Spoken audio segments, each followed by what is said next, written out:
tonight. We begin with breaking news. President Obama calling this a case of both human failure and a failure of the system. Failure to stop the alleged Christmas bomber from getting on a plane.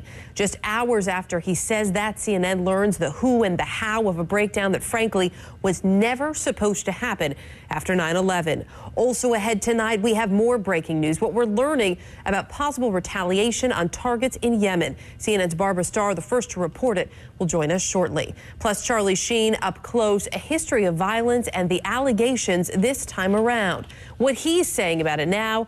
We'll also hear from an expert on domestic violence who really will bring the story home. But first up, our breaking news, new evidence that nothing has really changed. Nothing has changed where, in fact, everything was supposed to change after September 11.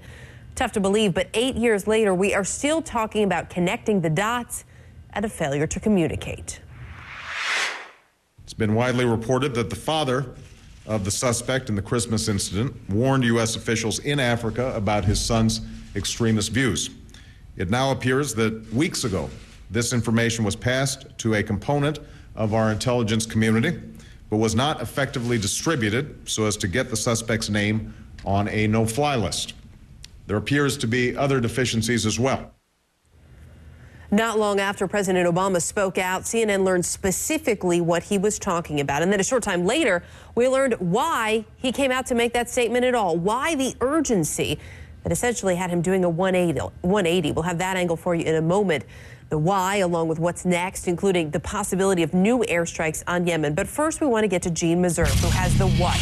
The repeated attempts by the alleged Christmas bomber's father to alert American authorities about his son. Hi, Jean.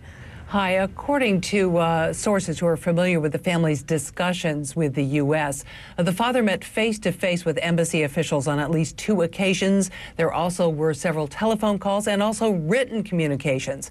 We are told by a well-placed source that the CIA was involved in some of those communications and that the CIA prepared a report on what the father said about his concerns about his son's radicalization and possible trips to Yemen.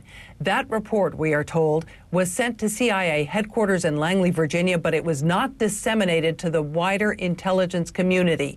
And according to our source, if it had been, it might have been pieced together with other pieces of intelligence which had been gathered by the U.S., and perhaps they would have gained a full picture and been able to thwart this attack.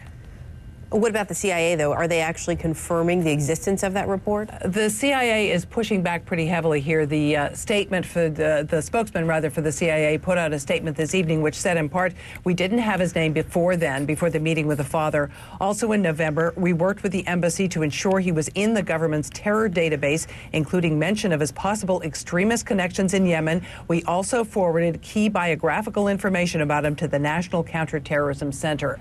But the CIA is not saying if they forwarded all of the information they had to the NCTC. That's the entity that was set up after 9/11. The purpose was for it to connect all the intelligence dots collected across the U.S. government. And frankly, that brings us straight to the next question, which I think a lot of people are wondering tonight. 8 years later, after 9/11, there's not only that agency which has been set up, but billions of taxpayer dollars spent to overhaul this country's security, the communication between different agencies. This isn't happening, clearly.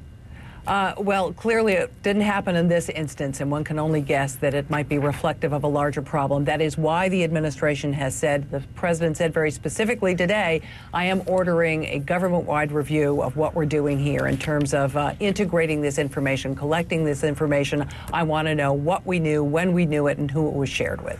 Many people looking for those answers as well tonight. Jean Meserve, appreciate it.